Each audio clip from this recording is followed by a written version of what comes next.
Tu connais la différence entre un gagnant et un perdant?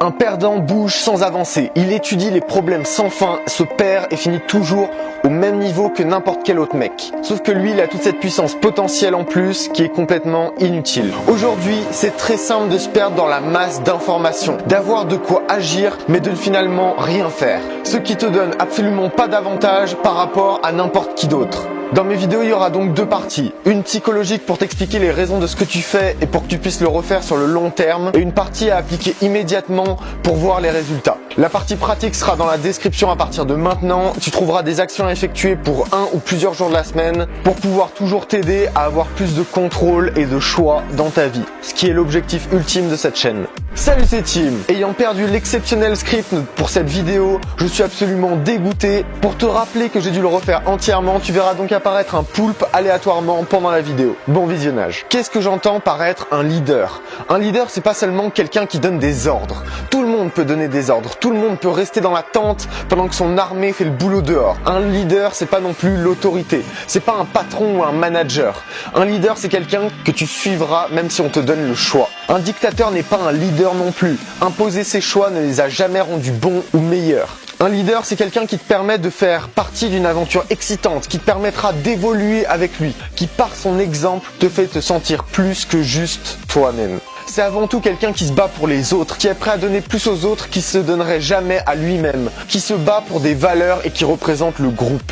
Avec les valeurs, ici je te parle de ce qui est juste pour toi, ce qui est acceptable pour toi. Je te parle pas simplement de ce qui est acceptable pour les autres. Tu dois avoir ton propre code moral. Un leader, c'est quelqu'un qui a du contrôle, donc des responsabilités, qui a pas peur des problèmes. Un leader sait que les problèmes font partie du rôle. Que ce soit en charisme ou en séduction, l'engagement est plus important que le choix. Être engagé dans le mauvais choix sera toujours une meilleure solution que de ne pas être totalement engagé dans le bon. C'est aussi quelqu'un qui est solide, assez solide pour avoir des valeurs et pour les garder, peu importe les circonstances. Ça a l'air simple dit comme ça, en pratique, ça ne l'est absolument pas. C'est facile d'être loyal, tant que ta loyauté vaut pas plusieurs millions. C'est facile d'avoir du contrôle sur toi, tant qu'il se passe rien. C'est facile d'être courageux, tant qu'il n'y a pas de danger, ou d'être fort, tant qu'il n'y a aucune raison d'être faible. Tes standards sont quelque chose de capital. La plupart des gens se contentent de ce qu'ils ont. Un vrai leader ne défend pas seulement ce qu'il possède déjà, il travaille activement pour ce qu'il veut, pour sa vision des choses. Avoir des standards élevés, c'est simplement ne pas se contenter de peu, refuser de s'arrêter tant que t'en as pas assez. Et plus tu refuseras de t'arrêter parce que t'en as pas assez, plus tes standards seront hauts.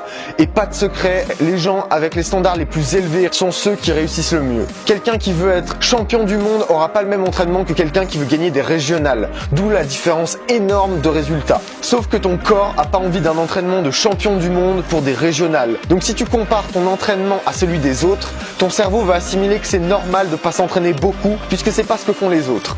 Un leader, c'est un vendeur de rêves, tellement doué qu'il y croit lui-même et qu'il se bat pour ce rêve.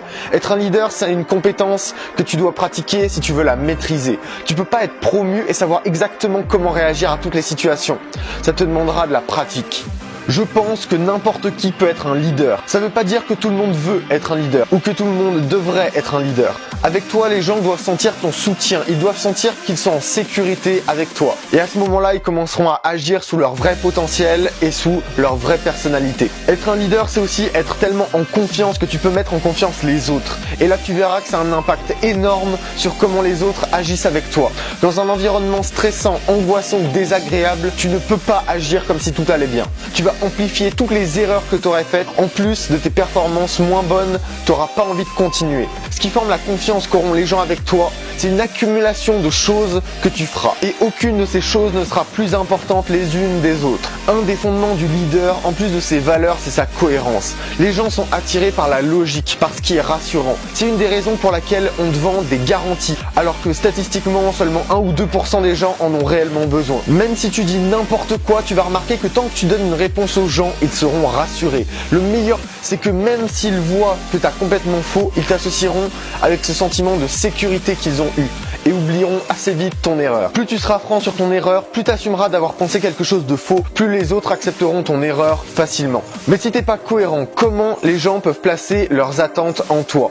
Quand tu es un leader, tu dois aligner 3 choses: tes pensées, tes mots et tes actions. Si tu dis ce que tu penses et que tu fais ce que tu dis, tu vas devenir vraiment bon dans tout ce que tu fais. Mais pas seulement, tu deviendras aussi digne de confiance. Et c'est un des points les plus importants. La confiance se constitue pas en quelques actions, elle se constitue en une attitude. Parce que si tu ne fais pas confiance à toi-même, les autres vont naturellement pas te faire confiance. Ensuite, tu dois attendre des gens qui te fassent confiance, peu importe le nombre de gens contre toi. Si quelqu'un est à 100% sûr de lui, tu penses vraiment qu'il se laissera influencer par les autres ou alors qu'il laissera les autres agir comme ils le veulent? Non, ce mec s'imposera pour montrer aux autres qu'il est celui qui est le plus sûr de ce en quoi il croit, que c'est celui qui croit le plus en ses valeurs, même s'il est mis en doute par quelqu'un avec un statut plus haut. Je te dis pas de pas écouter les autres, je te dis juste de t'écouter toi-même, de poser ce que tu penses et ce que tu crois précisément avec les raisons qui te poussent à le croire avant d'écouter les autres. Revenons sur l'alignement de ce que tu penses, ce que tu fais et ce que tu dis.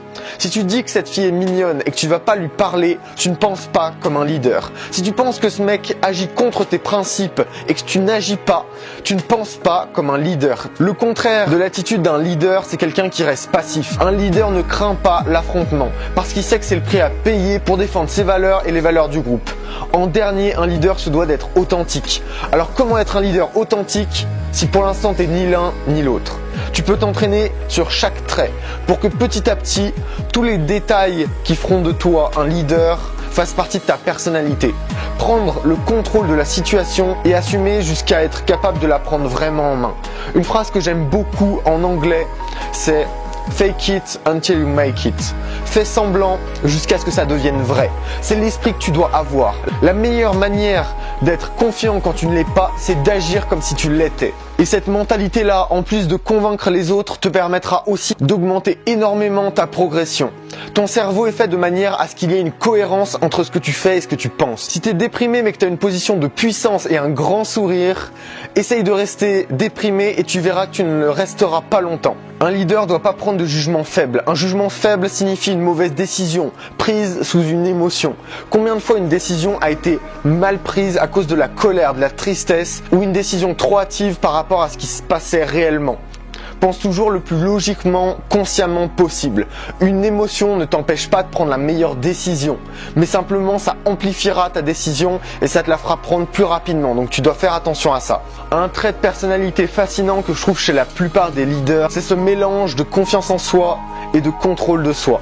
Je vais t'apprendre un truc, pratique sur tes émotions ce contrôle. Pourquoi ?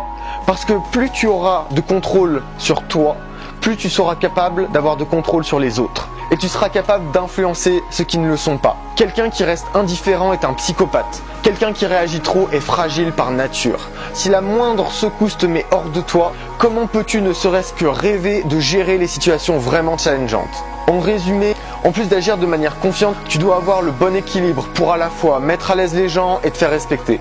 En défendant ce que t'as, sans pour autant t'en contenter. Je réfléchis à sortir une série de vidéos sur la manipulation en général, simplement parce que c'est un aspect énorme du charisme. Quand t'es charismatique, t'as forcément de l'influence sur les autres.